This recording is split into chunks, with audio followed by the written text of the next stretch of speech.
All right, episode Boston 29. That's not what I meant to say. A good way to start it off. This is why I didn't have you on the last one. That was probably the roughest start I've had. I didn't wait this time. I went right into it. I always have to wait now. All right, Boston's Big Three, episode 29. It is Ty and the Spike King, presented by Ride the Wave Media, sponsored by 1 in 100. Like if you've been paying attention to the show every single week, you know that 1 in 100 is the only online raffle website giving fans and experience seekers the chance to win tickets to live sporting events, concerts, music festivals, and more. Whether it be from your desktop or mobile device, winning tickets to your favorite event has never been so easy and fun. Choose your desired event, purchase a raffle ticket into the draw, and you can be the lucky winner. Last night, the Boston Celtics absolutely washed Philadelphia 76ers, and Spike King showed off his new Tacko Fall tattoo. So today's episode is going to be going kind of in depth into last night's game, the thought behind the tattoo, how it's related to Boston's Big Three, and yeah, we'll jump into it. So let's start off with, how's it feeling having a new tattoo? Okay, so a lot of people out there, I got to pull this up too. I'm sorry. Because it's going to be going with my little rant. I got a rant right here. When I got the Super Bowl 53 tattoo, and for the viewers at home that are watching this on the YouTube, shout out to our YouTube, subscribe, Ride the Wave Media. You can see this tattoo. When Milk Tats did this tattoo, and this was 2 years ago, I said to him, I want to eventually get full-on sleeves. Like, I've always wanted full sleeves. Sports related. I'm a big sports guy. I love Boston sports, dude. All four sports. I don't give enough love to the Bruins. Maybe I'll get a Bruins tattoo. So over time, you know, I got the Super Bowl 54 tattoo. It didn't work out. Over time, there's going to be these new things that come up that are somewhat related to what we do here, and I'm going to get the tattoo. I said on this podcast back in July, it was me, you, and GRD. When Must GRD have been episode 2 or something then. Like, it was, yeah, back in July. It was like the second episode coming straight off of Vegas. And when back in GRD's days, when he used to be on here, before he said, screw you guys. So he said, we went to Vegas. We did the taco thing all over ESPN. And I said to GRD at the time, if he makes the roster, like, I'll get a tattoo. Because that even goes before Boston's Big Three, when we were talking our group chats and talk about Tacko at the draft and said, like, we should get this guy. And he went undrafted. And the Celtics ended up, picking him up on the Summer League. And we didn't know what kind of game he was going to have, whether he was going to be good or not in the Summer League. And then they end up signing him to the two-way deal. So I held out for a little bit longer because he wasn't technically on the roster, but he eventually did get called up. I mean, he's playing. He's getting like 2 minutes a game for 4 or 5 games. He's Danny Ainge's long-term project. Why not a long-term project? Get a literally long-term project. He's huge. He's 7'10" or whatever, how tall he is. He's going to be one of those bigs, like how I think Thon Maker is a similar build to him. Obviously 7'5". He hasn't really found all his stride in the league, but he's still an NBA role player. He's still getting contracts, multi-year deals. I think of Danny Ainge was like, hey, let's stick with this 7-foot-something guy, keep him in our G League, bring him up here and there until he eventually just becomes a solid basketball player. Like, people don't understand how hard it is just to live at 7 foot, whatever he is. What you just said right there, you hit it on the head, is role player. I mean, Tacko's not anywhere going to be a starter. Mm-hmm. He's off the bench. Situational is what Tacko is. And another thing is marketing. Like, that guy gets the crowd going, and we'll get more into that about the game itself, because I want to break it down a little bit more. But in terms of the tattoo, I mean, I said I was going to do it. I'm a man of my word. I will say I didn't think it was going to be this fucking huge. Like that is massive. He put the head on, and I was like, oh my God. And I was just like, do it. Like, just go ahead and do it. It looks good, but here's the thing. I'm going to eventually there'll be more stuff around it on my arm. It looks a little awkward being by itself, but I got to say, Milk Tats did a hell of a job on this. Yeah, he's 3 for 3.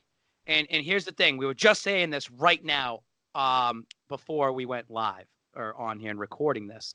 GRD just made a post and just said in his story that all these neck beards on Reddit and all you people out there on Instagram and all you people that hide behind your phones, you all want to talk shit. You keyboard warriors, man, the keyboard warriors out there, right? Those people, when they first saw the tattoo, you're an idiot, you're stupid, like that looks so bad, doesn't even look like Tacko, terrible job, your Y looks like a 4, like why would you get that? Yet, I'm at the game yesterday. Holy shit, that looks amazing. Oh my God, it looks just like Tacko. Holy shit, you're a savage. It's just funny. You know what I mean? Like, it makes me giggle because when you see it in person, you're not really going to talk shit. Obviously, some people are like, you're an idiot. I have a couple texts I want to read. Um, Pull up the receipts. because when I do stuff, and I'm not going to name names, okay? But when I do stuff, people's reactions are just always hilarious. Because some understand my method to my madness and others don't. All right. I get it. I respect it. You get it. And here's the thing. It's like, okay, like I know what I'm doing and I get it. Yeah, like you're stupid, but guess what? I can own it. That's the thing. Like this Tacko hat right here, right? I can wear it and I can rock it, and you're like, that's just Babz. Like that's who he is. Like, you know what I mean? Like me and GRD going to a game like this. We rock the Tacko hats. We rock the Tacko costumes. No one else can pull that off. Otherwise, you look like an idiot. We are idiots, but we're fun idiots. Like, you know what I mean? Like, you could take us serious and, you know what I mean? That's what I'm saying. You guys know how to make fun of yourselves and you don't care what other people think. That's what I like. I don't do all that, like, in front of the camera stuff as much. I do a lot of, like, behind the scenes stuff, both kind of here and at my other company. But what people don't understand is just, like, you aren't going to make it in anything like this if you can't make fun of yourself and you just don't care. Like, what I personally live by, if we want to get deep and philosophical, is I'll never take criticism from anybody I wouldn't take advice from. It's if some random keyboard warrior is saying, like, oh, you shouldn't do this, this, and this, I'm like, all right, pal, like, I get what you're saying. Don't care. Like, I simply do not care. And not even that. You know how many people this past year, again, not naming names, have come up to me and said, well, if I did what you were doing, like, I would definitely have a following or this and that. Like, no, we're all charismatic. We're all one of one. I'm Spike King. I'm Babz. GRD's GRD. Killer Kev is Killer Kev. You know what I mean? Like, you can't mimic something. You're always one of one. And it's funny because, you know, we do these comparisons in sports like Kobe and you know, LeBron and MJ. You know, you do these things like who's the best, who's the greatest. Everyone's their own individual greatest of who they are. It's just, I don't know. It's just hilarious. I'm a man of my word. I end up getting the tattoo. Milk Tats did a good job. Let me get into the text messages so I don't lose my track here. Here's one message. I got the tattoo Friday. It took 4 hours. The thing is this. I said I was a man of my word. I was going to do it. I waited till the football season was over. Yeah. It's been over for a month, like, you know, in New England. It's my next move. I knew the Tacko tattoo would be my segue into, okay, now I'm going to start going to more Celtics games. Because let me tell you something, Spike King, you don't go to enough Bruins games. Spike King, you don't go to your bandwagon. Listen, do you know how draining it is to go to 7 road games a year for the Patriots? I did that 2 straight years and then go to almost every home game. And it's money. Like, there's a lot of money spent going to these games, going to the Patriots games. The ticket price that I spent yesterday to sit in that seat is cheaper. And I sat like 3 or 4 rows from the court. It's cheaper than like going to sit a nosebleed at Gillette. Like, that's just how crazy it is. And so Celtics games are just wicked fun to go to. And like, they're fun, even if you're not a basketball fan. Like, I brought my girlfriend over like Thanksgiving. Yeah, we saw you at Heart before. I said, and then when we went to that game, she hasn't gone to a Celtics game in a while, but she's like, these games are just fun to go to. I said, so that's why you should use 1 in 100 to get your tickets at premium seats. Because I was just about to get into this, and that's a good plug for 1 in 100 because they always give you premium seats down in the Loge. 10 years ago, I'm 28. 10 years ago, 12 years ago, when I'm 16, 17, 18 years old, just got my car, just got my license, and this is 2008, 2009, 2010, right? Me and GRD, back in those days in T-Guns, would go down to the Garden. The day tickets would be on sale. They'd be on sale. And we would camp out for 24 hours to be sure we're the first in line because you know what it is. You're a broke college student or you don't have much money. They had $10 seats, the last 3 rows all the way up in the nosebleeds, like behind the basket, $10 seats. I would buy, there's 41 home games. I would buy probably 30 games. You buy a pair each. I would spend about $40, right? I buy $400. I buy about I have $10, so I buy 40 whatever. Almost all the home games. I pretty much buy all the home games. You sell 2 of those games, And you like Lakers, yeah. like back then the Lakers game, like, oh, I don't need to see Kobe at that time because I've already seen him. Or I sell the Miami Heat game, you sell LeBron game. I sold a Jeremy Lin game when Jeremy Lin was on fire. Last row, a $10 seat, I sold them for $130 a piece. My season's paid for. But it's just the fact that me and GRD, it's like, oh, these guys are new to the social media scene. Like, well, GRD's been around but me, it's like, we've been doing this shit for 10 years, like, plus, to show how dedicated. I mean, we're Celtics guys. Like, that's, like, we're part of that. Like, you're street smart, book smart, that's up in the air, but you're street smart. Like, that's all that matters. Yeah. Yeah, I'm off track now. I just completely forgot where I was going with everything. But it's just funny to see, like, text messages. Yeah. The taco tattoo, here's the thing. It symbolizes to me what we did with the Summer League this year. It symbolizes what I did in the preseason with Killer Kev, with the We Want Taco on ESPN. Bro, even last night, like this morning, we're on Sports Center. Like, so when I look back on this in like 10 years, and Tacko Fall's not even in the league anymore, or maybe he gets traded. I don't care. Yeah, but that brings up memories and stuff. It's memories. It's the same thing when I just said about this tattoo. This tattoo obviously is stupid. It didn't work out. But I look at this and be like, damn, like, what a wild season. Like, I got to be featured in a national televised commercial for the NFL. I got to meet players. James White event.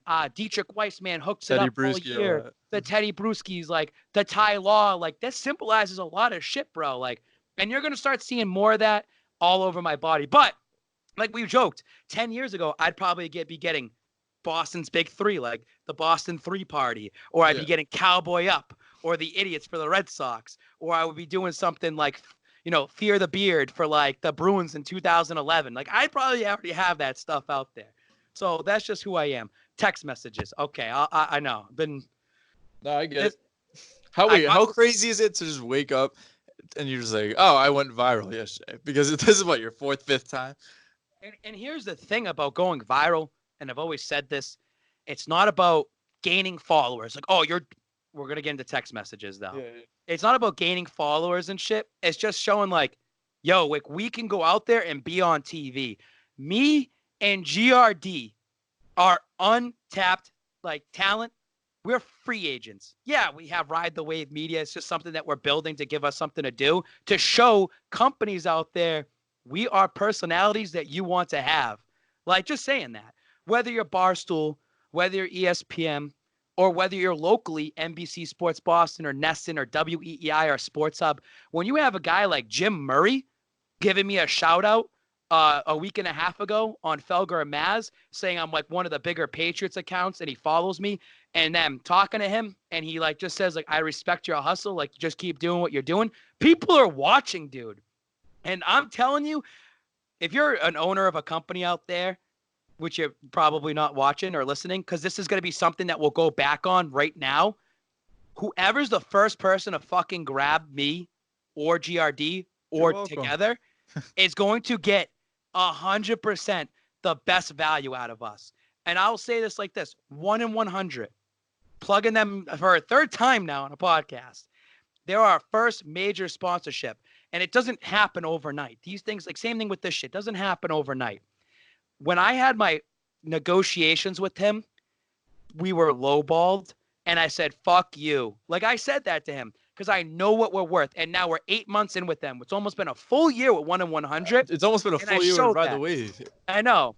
April 1st, April Fool's Day. Actually, right now at this time, after the Super Bowl last year was when we started getting the little talks of I got a email in like March. It was like spring break, first week of March, saying like, oh, you got it. I'm like, oh, all right, cool. And then I was thinking about it, and I think there's like a month left or a year. Yeah. It's a fast year. And it's crazy. And it's crazy to see the buildup that we've come. And this is just year 1 of Ride the Wave. So anyways, it's just people need to understand there's visions, there's goals.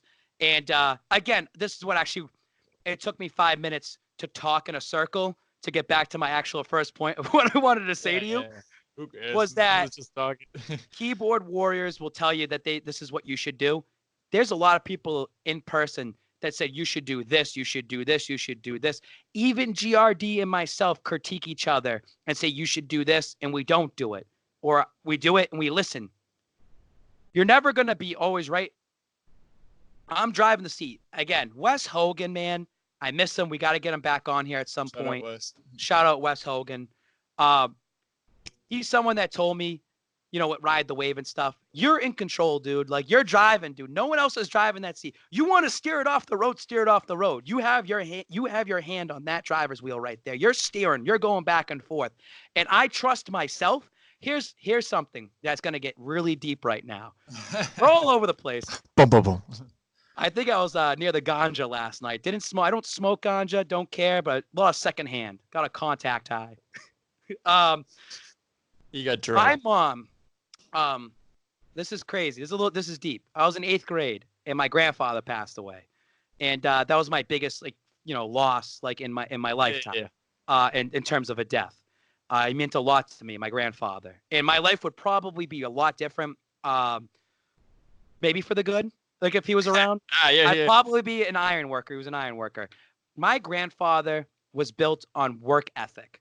Like that's grandparents. Like that's what that's what they are. And we don't have that nowadays in society. A lot of people just want shit handed to them. And I've always kept that with me.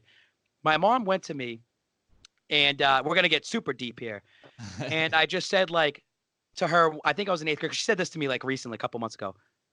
I said, I don't think I believe in God. Like, I don't believe in, some higher up. Because it was, I'm going through a death and I don't know. And I'm going through things. And I went to Catholic school for those out there. I mean, I'm around religion and shit like that. Hey, your beliefs are your beliefs. I'm not trying to get religious and put this on people. I said, I just believe in myself.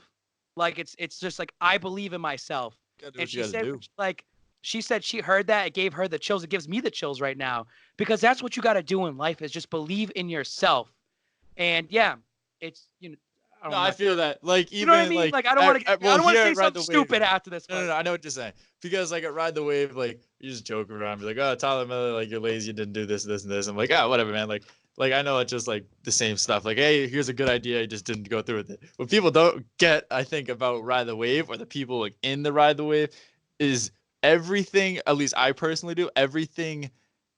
Small, minor, whatever it is, I'm looking 3-4 steps ahead. Like, how is this podcast going to help Ride the Wave or myself in 5 years? How is this editing skill going to... So, laziness... People think that, Yeah. I'm saying, you have to think long-term about all of it. Like, if you're some random kid who likes spiking, listen to this right now, just, you got to do stuff with a plan in your head, like a 5-year plan. Not cringe, as typical cliche as that sounds, always think 5 years ahead, but I was going into college, I don't know what I want to do, but now I'm put myself in good positions post-graduation to be in a media company, in a certain other media company, and maybe I work with and stay in Boston, hopefully do something with the Celtics or something like that. So you just got to set yourself up like an alley-oop. I will say this, that I've had a lot of good mentors over the years. In terms of mentors, you're not always you might have that one person that sticks with you the entire time. Yeah. But over time, you're going to have new people. I mean, and this was before I did any social media. Even working in the actual working world, I've had really good mentors. People have given me one-liners or something that's always stuck with me, and you carry that in life. And just to wrap this segment up almost, because I know we're off the tracks, those people listening, you have to believe in yourself. And just like we said it to start the show, have no shame in what you do. Don't be afraid if you think you look stupid. You know how many people attack us daily and talk shit? But when we're out there, we're out there. Example. I hope he's listening. Justin Lowe, Celtics Rising. He just messaged me right before we got on here, and he wants me to promote one of his things. He's actually taking the time now to record himself and do an analyst after games. Yeah, I saw. He did a story with Jake Seymour, I think, yesterday. Cool. That's what we want to see. And Celtics Rising. He came in with Ride the Wave when we first started. He wants to write. A lot of kids will come up to us, or even we still have people in our own group that do this, and they'll say they're going to do something. They talk, but they never do it. You got to consistently do things. Patience, consistency, and grind. Patience, because when you keep, consistently doing something and you're grinding, it's going to come and it's going to be up. Yeah. Well, even that, we'll just say, hey, for an example, I brought my brother in to Ride the Wave to write blogs. Right now, when I was a freshman in high school, only thing I did was write a blog. I would just write blog every single day. I'm like, hey, you just need to like this isn't just for him. This is for anybody. You just need to get your feet in the door some way and just be like, hey, let me Exactly. so I can just get comfortable writing a blog, because the more comfortable, that's when you start a podcast. That's when you do stupid videos on the internet. That's when you have a Twitter account. Just don't really care what people think about it. It's just like, Not everyone is meant to be in front of a camera. yeah, Not everyone's meant to be stupid. You find your forte. You find what works for you. If your brother blogs and just consistently blogs, we'll promote. We'll always put it there in the hopes that he can have a resume builder. See, thinking ahead. Thinking ahead. That's what I said. I said just he works take 1 year with Ride the now, Wave. just You blog, you you blog, write blog. you write like 50 blogs, one a week. You take those 50 blogs that are saved on your own name, and you can go to another company and say, hey, I write 50 blogs and I did this for Ride the Wave. That company looks at Ride the Wave and sees, wow, they have 20,000 followers. Wow, they're attached to Spike King. Wow, they're attached to this. Wow, they seem like they have themselves. You must work for a good company. Yeah, we'll pay you. Like, because obviously we're not doing, like, we don't have the fundings to do that, but it gives people the experience. That was the whole point of the Ride the Wave, was like, we want to give the younger generation a foot in the door so they can use it, so they can go to college, we can share their shit, so that way they can use that. I have one guy that I've been working with. I actually have to call him, that came with us at the beginning. He's a photographer now, and he's trying to get into the XFL and use us to get himself in there. He's already done Georgetown. Like this kid has done professional games already, like college games.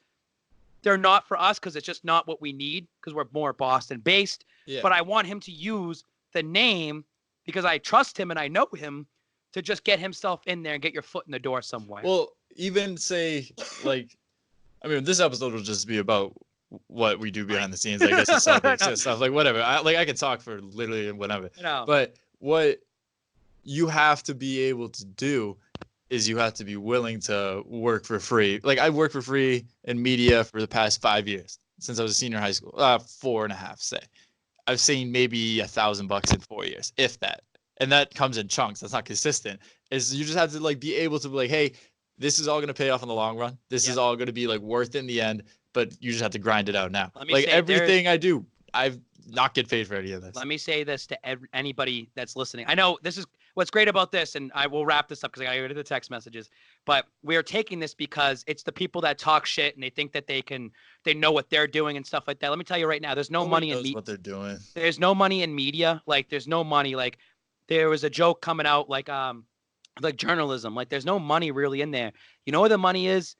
Advertising, marketing. That's where your money is. So us to wear these taco costumes and do this and have this taco tattoo, guess what? Companies see us on SportsCenter. Company sees us on ESPN. I go to a company and tell them, hey, I will take your t-shirt and I will bring it to a game and we will get that on TV. And guess what? It's on TV. We do that. Then guess what? You take those analytics, you take those numbers, you crunch them, you go to said company. Look what I just did for you. This is the value of what we bring to you. That is long-term thinking and long-term planning. See, Spike King ain't so stupid. I'll tell you that right now, because a lot of people think I'm stupid. There's actually a brain under this taco hat. Yeah, just to wrap this last thing up. So if you were one of the people who always, like, I haven't got them in a while, but I used to get emails all the time saying, hey, can I join? Can I go join? Don't come to me saying, or come to Ride the Wave saying like, oh, let me join, I can do this. Be like I know Barstool does all the time. They're just saying, I've done this for a while. I'd like to be doing it still for like Ride the Wave Media, because we're not gonna hire like a blank resume unless like we just know you. Yeah, and right now too, we're kind of on a freeze because it's like there's no point right now. Yeah. Here's a great example, dude.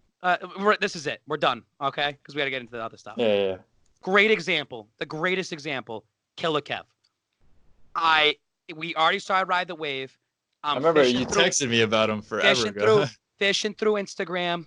Saw it around April or May last year. Saw his content on his page, and it made me laugh. And he's from the area. And I said, you know what, dude? I sent it to you. I sent it to GRD. I said, I want to keep an eye on this guy. And I kept an eye on him. I started talking to him. Then I had him come here and have a professional sit down. And I said, this is my vision. This is my goal. And this is what I want to do. I see Kev, and I see in my little brain, I see that's really big at the same time. I see him and I'm like, this kid's got it. He's untapped talent, and I want to have him use the platform to get his exposure. He does his own shit. He doesn't even need us, but he saw that, and look where he is now. He's probably the second, third, fourth most important person here at Ride the Wave in my heart. Yeah, 100%. I don't want to put numbers on people because then he'll get mad when he hears that, Kevin. But I like that because he's so into it and he's into what he's doing. I want more Killer Kevs out there, and they're far and few in between. But that's what I want from. Well, even we were talking about that with Wes a while ago when we were kind of thinking about who should post on social days, and I was an idiot and posted something on his day, and he got mad. But I'm like, dude, like, no, he was 100% right. Getting mad at me. I messed up. Like I always said it. Like, yeah, no, you're right. You're 100% right. I was in the wrong. But like that shows he's going to be something special soon. Like I just don't know what it is yet. But we got the young kids on this, like Caden's and your brother and Jake Seymour's, and even K Mezzi's and these guys can write. Like I don't need writers. Like I don't need them. We don't need them. Like we want personalities. We want people to go on Instagram. We want people just to be out there. We want people doing unique stuff. Jameson Rim, I believe, did the Star Market review. Cool. You went out there and did something. I like that. Like I will never talk shit about something of someone going out there and filming themselves and just trying to do something. Unless it's completely derogatory and it's something that's like super bad, like in terms of like, wow, that looks super bad, like for a company standpoint or for yourself. Just common sense stuff, yeah. Common sense. Not a lot of people have common sense. Okay, text messages. It took about 25 minutes to get here. We're good. One message, Friday night. This is right after the tattoo. You will dislike me for this comment, but please consider relaxing on the tattoos for clout. I am honored you are succeeding. You will be heavily successful, but please consider seeking a different route for clout. I promise you there are millions of other ways to get there. I promise. This, once again, has 0% to do with disrespect. You are a savage. So, like, that's just, and that's from somebody that I probably haven't talked to person to person for probably 8 months, 9 months. And, like, just someone I know. Like, it's no hate, no bad blood. Just, you know, I have real estate in their mind of just like, that's the comment they want to make. I'm trying to sift through other things. I wish I had this all up here. Right here. Great one. I'm going to say his name, Justin Zolat. Justin Zolat, for you those uninformed, runs the Nashville Fan Group Club for the Patriots. Justin Zolat is the future of Patriots Nation when it comes to running the away. When the Pats go on their away games, they have all these like big fan groups that get together. Justin Zolat's going to run that shit one day. And I'm 100%. We're working together. Like I'm behind him 100%. He likes what we do up here. He's from Nashville. Is that the guy who he was in he's watching, he's listening from episode 1 now or something? No, that's somebody else. So actually Justin Zolat got to say a draft pick last year, like at the draft in Nashville. Like he got to announce the pick for the Patriots. That's how powerful it is. He goes, "Are you planning on going to Vegas for the draft?" Because we're talking about it. Also, the taco tat. That's hilarious. Great marketing move for yourself to get in with the Celtics social media. See, he gets it. He gets it. Now you can go, well, Babz, the other guy said you're doing it for clout, and it's not a good way to do it. But then you have another take that says, honestly, it's SK, it's Spike King, it's Babz. He's fucking crazy, to be honest. That's just what he is, and it's honestly a great marketing move. Well, me and Kev talked about this on our episode about Kobe, saying how like the TMZ news reported it. But I'm saying people underestimate now, especially. It's just more like social media is mad. Blah, blah, blah. Like social media is literally what everybody's going to be using as news forever. Like this is only growing, and you have to lean into it now before it becomes the only thing, before TVs go away and everything. 2 more text messages. I wrote to my guy, one of my good friends. He's a statey. Big J, what do you think of the tattoo? He goes, "You're out of your mind. Haha. Tat came out fire, though. Milk did a good job," which goes back on all the people that talk shit online behind their keyboards will just talk shit to talk shit. But when they see it in person, it came out really fucking good. Milk Tats is very good what he does. He is. And our other buddy, who's in this chat, he goes, Brian, I gotta respect you for being a man of your word. See, he knows about that. And my last one, because I was talking to I just love that you're just texting me right now too, asking who said this and who said that. Oh, I said that like 5 minutes ago. You said it 3 minutes ago. My boy Moosey goes, just texted me today. You're an idiot, but I love you, and then sent a taco emoji. He's from Philly. Last one, because this was a good one. This is someone I've known for 3 years, and we talk once in a while. I have to go all the way back here.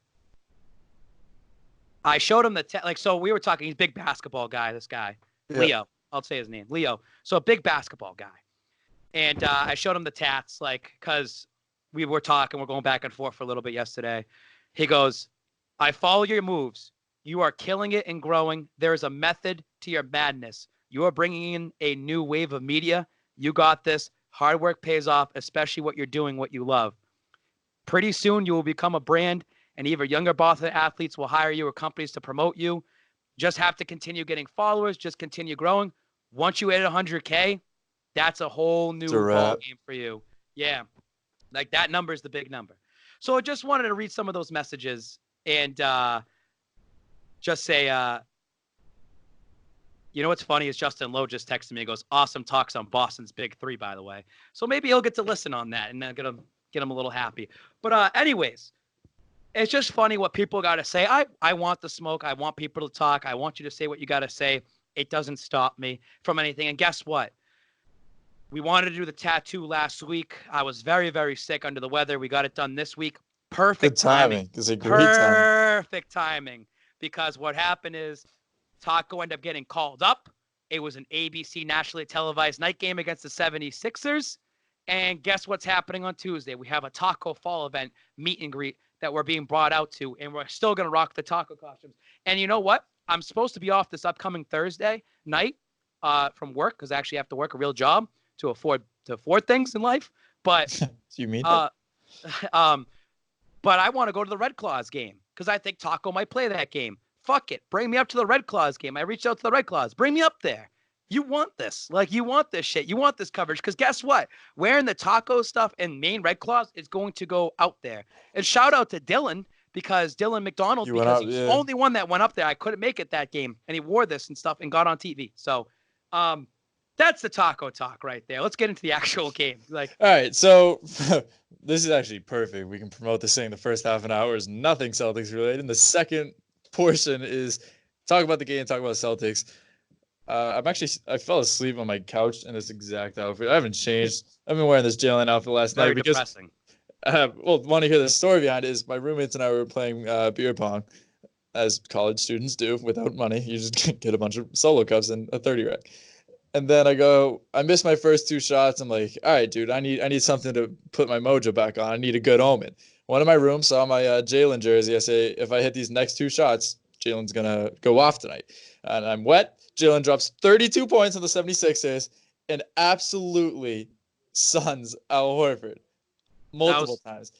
Jason Tatum hammers on Al Horford. Marcus Smart, he literally goes like this to Horford. He's calling for him. He gets that fadeaway, that foul shot fadeaway that hit the moon on the way up, and then he was going up the course and Al Horford's too little. Maybe Kyrie was a good guy, and Al Horford was the person that caused everything to go wrong last year. And I'm not even kidding. That Brown dunk was absolutely bananas. That was right on the side of where we were sitting.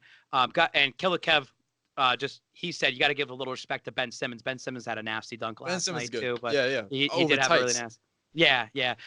Speaking of him, very underrated. So dude, Tice, I was talking Tice all the time. I talked him up all yesterday, and I talked him up all today. Because listen, I'm a casual when it comes to Celtics, and I'm thinking they do need another big man. They need something else. And I said this to Corey yesterday, and I said, GRD, I said, the only way they're gonna win this game, because you had no Cantor, and it's Tice that you're pretty much gonna have to rely on. No Robert Williams. You have to make all your shots, and that's what they did. They hit all their shots they had. They could make, because I said they're gonna get bullied inside. Embiid had a pretty bad game, and I think he got in foul trouble kind of early too, and they took him out. It was just an off night for him. Horford, Embiid, 11 points. I think he went 1 for 11. Yeah, he had a really, really off night. 1 for 11, dude. And That's there's what I no was excuse saying. because they had like 2 days off. Like and you're coming Yeah. off your game that you dedicated to Kobe. Like there's no excuse for you to have a This bad night. this is the part that drives me nuts. Like I say a million times, I go to school at Penn State. If you're a new listener, I am at Penn State, so I'm surrounded by Philly fans all the time. And of course, every single time they beat us, like, oh, we're better than you guys. We're better than you guys. We just beat the brakes off them last night. Obviously, we're 3-1, nothing much to brag about. But towards the end of the year, you mean when everyone's starting to gel right before playoffs, we absolutely just like wash them out of the stadium. Yep. And like now they're saying, oh, it's just a regular season game. I'm The like, no, Sixers, you can't play that card now. no. The Sixers had a chance to pull it. They pulled it back into 9 points in the fourth, and they were getting close. But this again, the Celtics had to hit all their shots. The chemistry that team oozes chemistry, man. And here's the thing too, and this is what's great about going to a game and analyzing it is the little things you don't see on TV because you're just looking around. Like, you're not paying attention to every single basket. I mean, last night I leaned into to GRD before the game. I'm like, I'm not even gonna be on. I'm usually on my phone a lot, obviously, but I just said like, hey, like I'm laser focused. I'm laser focused in the entire game. It was like a playoff game. Because here's the thing: when you're wearing taco suits and you're going to the game, A, you got to make sure you get the win. B, you got to make sure you're paying attention in case the camera's on you. C, you need Taco to get into the game to make that relevant. Yeah. So like 7-7-7. So it was just funny. Kemba. Like Kemba's out, but Kemba was going wild on that bench, man. Like just talking to every single individual, getting them hyped up. And it's like, if that's Kyrie and he's out for a game, I feel like he just would be sitting there. He like wouldn't even go. Like, the amount of times he would be hurt, he misses the game. And here's the thing: it's not like Kemba was sitting on like the end of the bench. He was right smack dab in the middle, wearing his purple jacket. Like you just noticed him, and he was being like a little, like almost like a little coach of the night. This is the most fun Celtics team I remember watching in a substantially, like even the IT years, those were fun. We knew they weren't going to be anything. This team, when they all are clicking, and Gordon Hayward was not clicking at all. We got carried by Jaylen Brown, Jason Tatum. Gordon Hayward, he was playing well. I'll give him that. He has scored 20 points in 4 straight games, 20 plus points. He has 4 points last night. Not great, but we didn't need him. We won by 20. Kemba's out. So when everybody's clicking, dude, this Celtics team is terrifying. This team's going to the NBA Finals, and I probably have already said it in a prior podcast about this team, about the chemistry when they first started in the season. This team oozes chemistry. The thing with basketball is you're not going to go 82-0. You're going to have your cold streaks. It's going to happen. You're going to get sick during the year. You're going to have the hospital Celtics. You're going to have injuries. Basketball is a coasting game in the sense that unless you're a really, really nasty team and you can break records and you want to go that for as a team type of thing or an individual thing, that's cool. But this team has it this season. You can tell. It's just that we're cruising right now because you don't want to get someone completely hurt. You're waiting to the playoffs. If this team's locked into the playoffs already, they're going to the playoffs. It's not like they're a bubble team and it's like they're going to be going for an 8 seed. They'll be locked in 2, 3, 4. Like they're going to be there. Nobody's touching the Bucks in the East right now. And that's fine. You never know what happens. KD gets hurt in the finals and the Raptors win something like that. I know, but and that's fine. But I'm just saying, like, the Celtics, I don't care who they match up with. And you have to be like, well, no, they need the 2 seed because I don't want to play the Sixers then. And don't care. It's a 7-game series. You have to beat them in a 7-game series. Exactly. It's a 7-game series. And yeah, you might lose the first 2. You start getting a gel out for each other. And then you go forward. It's not like it's football where it's one single game. Or it's not like baseball where it's that one playoff game that goes in. Or it's a 5-game series, at the beginning in the first one. It's a completely different thing. It's a 5. I look at it like a 5-round boxing fight. Like I was watching the Lawler-McDonald one from a couple of years ago. Just absurd. Like everyone just broke their nose in case you didn't see it. But first 2 rounds are really just feeling each other out. Big shot here and there. I feel that's like you just feel each other out the entire first like 20 games of the year. You take a big shot, like a kick in the face to lose into the Bucks or something like that. And then you come back towards the end of the round when it starts to matter. Like you beat the Heat. You beat the Lakers. You beat the playoff at the time Grizzlies. You beat the Sixers, and then you just beat the Heat. I think I already said Heat. But you beat these big name people towards the end of the fight. Like you're gonna win the fight. Exactly. A couple other takes on the game too. The trade deadline's coming up this week, and I believe it's Thursday. And I really think the Celtics still do need an extra piece on their team. It's tough, but I think it's tough because you don't want to trade anybody away, and I don't think anyone's worth to be traded away, because I think that could ruin the chemistry of what they've been building together. I look at it this way. The big man they're missing is on the roster still. Robert Williams, Yeah, I am a I agree. huge Robert Williams fan. Like, and I posted something trade for Drummond. That was honestly just something like, hey, we need some original content. Like, I don't think Yeah, the yeah. Celtics should really get Drummond. And I don't think it was just kind of a valid argument. I just kind of want to start a debate. But Robert Williams, people kind of forget about him this season because he's been hurt for a vast majority. He can jump to the moon. He's Yep. not afraid to go up against anybody. He does. I describe him as like Clint Capella Jr. Yeah, yeah. Does everything the same except cheaper, younger. Clint Capella's a little better. And it comes on Brad Stevens, and I've said this for a while, and you can tell the last couple of years, Brad Stevens has been adopting the Bill Belichick coaching mindset. And I think that them two actually work together, which is going to keep Brad in Boston for a long time. I just look at Brad Stevens being very careful in what he does. Like, Robert Williams is out because Brad's playing it very, very safe because he goes, dude, I don't care. We're going to be the 2, 3, 4 seed. I need the healthiest squad possible heading into that playoffs. When April rolls around, that's when we start, the beginning of April, when you have like 5 or 6 games left, that's when you go on that run where you have like a 5 or 6 game win streak heading into the playoffs. Okay, now we're ready. Like we're ready to go. Examples, Robert Williams being held out, Cantor every so often being held out. And another one is on the tip of my tongue right now, Jaylen Brown hasn't played against the Bucks yet this year. And this shit came out in the offseason like he's been studying and trying to work on his game to play a better defensive game against Giannis. I respect that. Don't even play him until you need to. Don't play him. And honestly, people get so mad. People get so mad whenever he gets out against the Bucks. I'm like, nope. Sit down. Just wait. Tie it into the New England Patriots. How many times have we seen guys on defense get a healthy scratch for a game, on offense, get a healthy scratch for a game, or you limit their play because in football, it's a different game. Yes, long, grueling season, same thing. This is 82 games. They got to play back-to-backs, the travel. There's a wear and tear on your body in basketball, absolutely. So Brad's playing it safe. Another example of playing it safe, last night, it's the start of the fourth quarter, and they're up by 20 points. That place was rocking for Tacko Fall. The entire fourth quarter, they were chanting, "We want Tacko." We didn't even start. Like, the fans are chanting that. Yeah. They want Tacko Fall in there. My cousins were at the game. They met him after, like in the hall in the back way, and they're like these two. They're like these two, like I think 15 and 12-year-old girls and stuff. But they stood next to him like, what? Like they're up to their hip. But like he's absurdly huge. But I want to tie this into Tacko Fall. He's a fan favorite. I think that he knows it. It's not for him to be like the circus sideshow. Like, he definitely has a lot of value to be a situational guy. Tacko Fall is the type of guy that you put in the game, and that crowd goes bananas. Like, if you need to wake up the Celtics crowd, you put Tacko Fall in, and that place is erupts. Like, and I think that's a situational thing, right? I was gonna say, you put him in for 2 minutes, and you call it. In the nicest way possible, he is the human victory cigar. Yeah. Like, the game's over, dude. Like, just go nuts. But I want him to get more minutes, and I think Brad, here you go. Tacko just played. He went 6 for 6. He had 12 points or whatever, and the night before for the Red Claws. And he had 4 blocks. Not a lot of people know that because they just figure, oh, it's Tacko. Like, he already played he's not playing, again, a full game, but he played his minutes the night before, and he's playing a back-to-back, and he's getting called up. It's kind of like we can't really use him.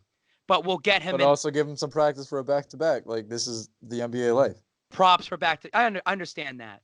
But here's my example, Brad, playing it safe. Yeah, it's 20 points in the fourth to start.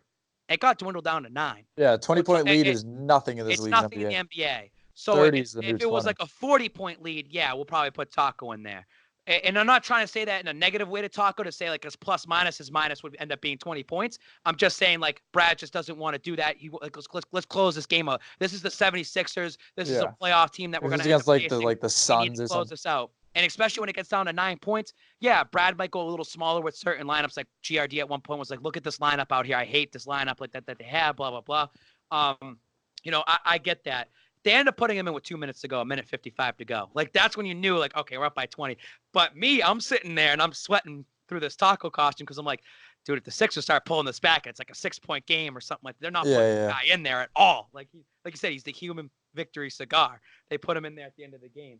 He actually had a nice block that they end up calling him a foul on. Yeah. It's because it's just because he ran directly into a brick wall. But and he had a nice bucket. I don't know. I don't know if he had a rebound, but it was like tossed to him. Nah, yeah. It's covered. His hook shot's like a his flick. hook shot, bro. Perfect. It's absolutely bananas. The Celtics but the Celtics have it all. They have great chemistry, and what's great about the Celtics crowd in general too. It's a Saturday night. It's a lot of young kids there, a lot of youth involved. Like in Boston for the Celtics, and that's great to see that. I don't know what else to say about the Celtics. I mean, this is the one game, but they have an upcoming game now against the Hawks tomorrow night, Monday night, and they're back home against the Magic on Wednesday. That's going to be an ESPN game. I think me and T-Guns are going to go, and then they end up having the trade deadline on Thursday, and then they have a Friday home game as well. So just good times heading. I just want them to finish a little strong heading to the All-Star break. Also, after last night, anyone that says that Jason Tatum should be traded, you're an idiot. Don't put him in any trade talks. Yeah, I can understand, but we could trade Tatum and Brown, and you can get this. No, Tatum is literally the future of the NBA. And if you're Danny Ainge, he can ride on this now. Like, he was riding on the 2008 Celtics for a while because he put that Trader Danny, he put it together, and he put the green team together. And it lasted a couple years. He got a championship out of it, made 2 finals appearances, and then it dwindled down. Like, all right, rebuild mode. Danny Ainge traded that number 1 pick of Markelle Fultz and ended up getting Jason Tatum at 3. And that makes him look so fucking smart. In the long term, it's going to make him look so smart. You got Romeo Langford out of it too, who could be a good rising role player. He got a little playing time last night. And how about this? I didn't see the stats. I know it's over 40. Carson Edwards scored over 40 last night in the main Red Claws game. They kept him down for the Red Claws. So it's good to see him developing with the Red Claws and then being able to get called up as well too and get some playing time. The only thing with this is I don't see who you get rid of. Like, you have all these draft picks, dude. There's just not enough spots for all these picks. This is where you see. This is where I think you get rid of the Brad Wanamaker's, the Tices, the Ojales if you want a homegrown your team. Yeah. I also look at the same time. When is Danny going to pull the trigger and trade future draft picks and start stockpiling it into the sense of we might not be drafted in the next 2 years, or we might not have any really good picks for the next 2 years. Like, I'm talking like a couple first rounders for the next 2 years or 3 years, because in the NBA, it's always you must win now mentality. Because the league's always changing, players always coming and going. Even with the NBA, I think it's the most important draft out of any sport. It is absolutely. But I'm just saying at the same time, like, you can have the Celtics team that's always going to be decent. And it's always going to be a playoff team that can tickle the Eastern Conference Finals once in a while and just get in there. But this team, and I say they're going to be the NBA Finals because I truly believe it. I think their chemistry is going to pull through this year. But they're still missing that one piece, that one big thing that could just make them that much better. And I think it's time to take your draft stock and go after somebody that can make that. You never know, though. Adding a piece this way through the season. That won't happen until we know what happens with Gordon Hayward, I think. Because he has so much money coming off the board. You'll have Tatum. You'll have Brown. Brown will be having 2 years left, and Tatum would have 3 years left, most likely, unless Hayward's gone after this year. If Hayward's gone after this year, everything gets pushed forward. So it's funny you said that because maybe this is the year that you see how far you can get with this team. Yeah. And then in the offseason, reassess when you head to the draft, then make the big splash. That way the team has another year to develop with each other because you already know what you got from Tatum. You know what you got from Brown. You know what you got from Smart. You know what you got from this guy, that guy. Then you put that big name in there as well. I feel bad for Hayward. And to be honest, all the kids that were sitting around us last night, no one wants Hayward anymore. I know. And it's a sad reality of it's nothing against him as a human being. It's just like, you're not worth that money, and the Celtics overpaid you. Unfortunately, those two the major injury. Yeah. But that's the biggest what if in Boston Celtics history. And his hand and stuff like that. I think him getting hurt though was a blessing in disguise if we want to be looking the optimistic for Jalen guys and like Jason get some minutes. Jalen and Jason getting the minutes to develop them at a faster pace. And I think that people, when Hayward leaves Boston, just like Horford left, just like Isaiah left or traded, but just like the way they eventually leave Boston, a lot of these guys are building for the future of this team, like in certain ways and helping the development. Like Hayward getting hurt was a blessing in disguise to be like, it helped out Tatum and Brown getting those minutes. Definitely. Same thing with the Kyrie situation. I think, like we said, Brown and Tatum are your future with Smart. I like Smart in there in the mix to stay there, veteran. But you build around those two, and they're gonna have a nasty team. And it's gonna happen with the next year or two, which is it's funny timing because the Patriots, we have no idea what's gonna be happening with them soon. If Brady's gone or whatever, and obviously when Brady's gone, the Patriots take a hit. The Celtics might end up becoming the number one team in Boston area, and it happens, like and I mean, it's always football. It's always gonna be football. But in terms of like what people are watching, what people are gonna be getting into, and everything like that. So, it's just gonna be a fun, like going to there last night. It's gonna be a fun April, May, and June. Well, I'm bringing my friend, like all my friends at home. They're just going places for spring break.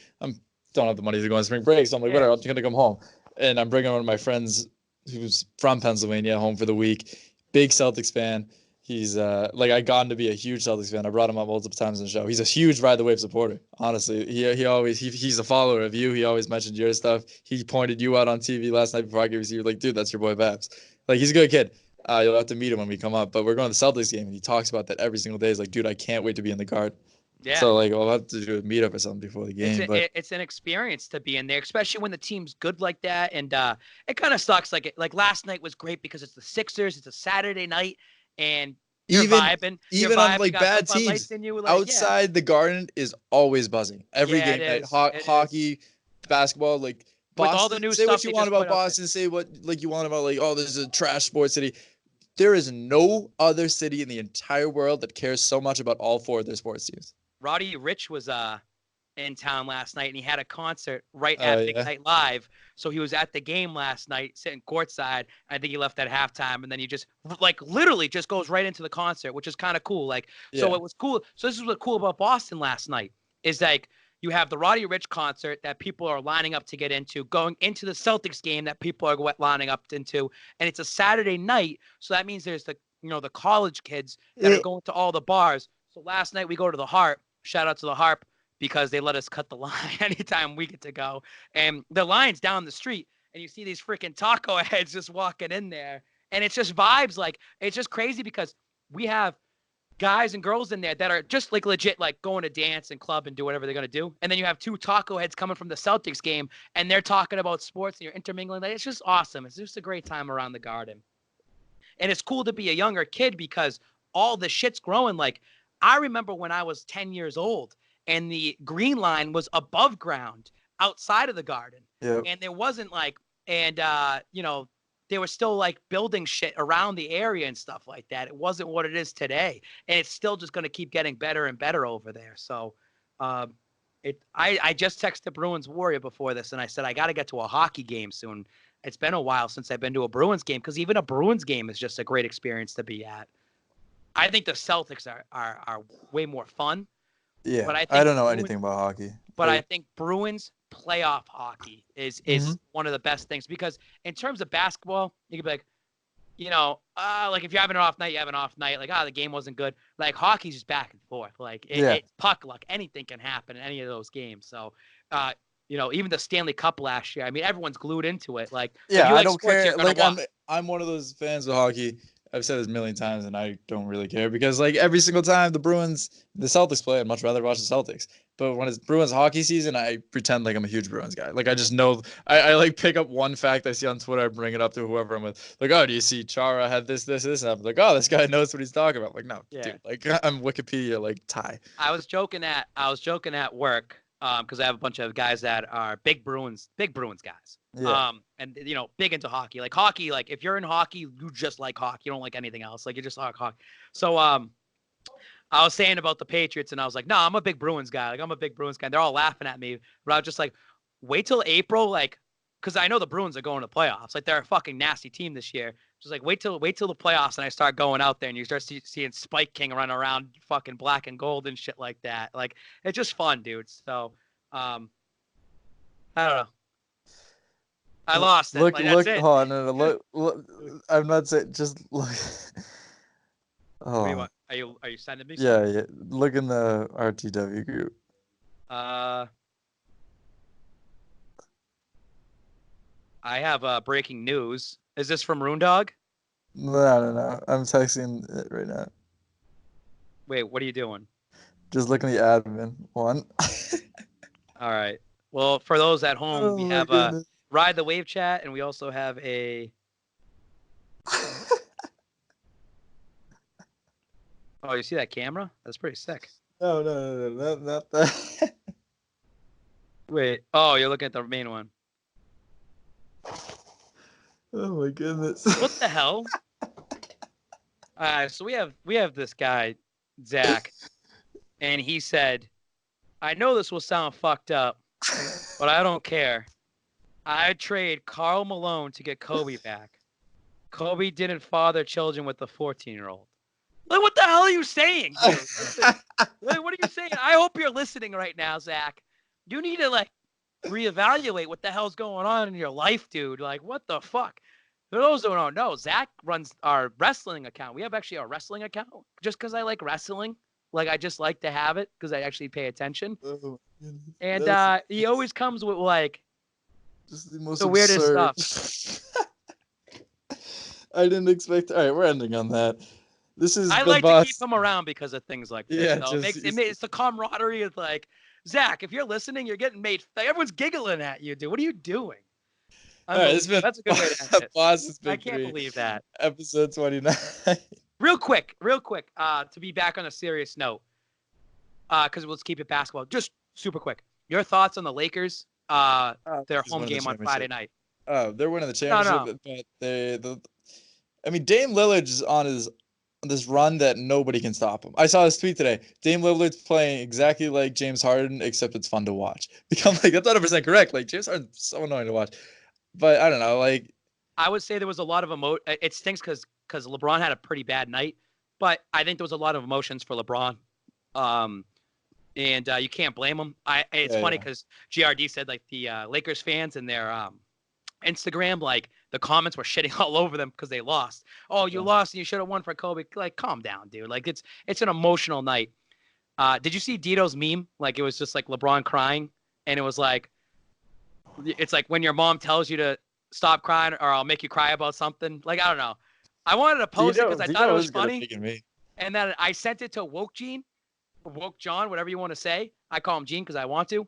And and I said, like, what do you think of this? And he goes, nah, man, too soon. I was like, good, because if we post it, I don't want to get rated within. Like, you know what I mean? Like, because someone made a joke about Kobe, Ghetto Gronk, who has 350,000 followers, and Gene got him shut down for 2 days. So, like, that's the power, man. Power of Gene Razor. It's and I hope tonight's Super Bowl, and I really hope that the 49ers could pull it off, and I really hope that Jackson Mahomes' girlfriend looks stupid. I hate her. And also, I put $250 down on the over for Demi Lovato. It's 2 minutes and 4 seconds. She's going to hammer the over. Her last thing that she did was 2 minutes, 11 seconds. I was at the Garden. National anthem's going. I'm buzzing. And I pull my phone out, and it was 1:58 unofficial Spike King time. And that's the Celtics game on a Saturday night. Hey, Demi Lovato sing the national anthem? Demi Lovato is singing the national anthem tonight at the Super Bowl. No. But did she sing it at Boston? No. Oh, I was gonna say, why didn't everybody time it? I pulled my phone out to time a regular singer who did really well. Like, she was stretching it out. 1:58. This is the Super Bowl. You got 100 million people watching you, Demi Lovato. And I'm gonna tell you this right now. If I lose this bet and I lose $250, I'm gonna make it known how much I hate Demi Lovato after this. This is fringe for her. And I know Stafford out there listening said she's going to purposely go under so she can be like, I don't want men and I don't want these people to tell me what to do and make them money. I'm going under. But that's something I'm watching tonight. I want to hit that tonight. That's it. That's all I got to say. I've seen some takes out there saying the Gatorade's going to be purple. So if it's purple, you're welcome. You saw that on Barstool that it was plus 1,400 and then it went down to minus 155. All right. Boston Big Three, episode 29, the Ty and Babs episode versus I don't know who. I kind of like how Brandon did that, like blank versus blank.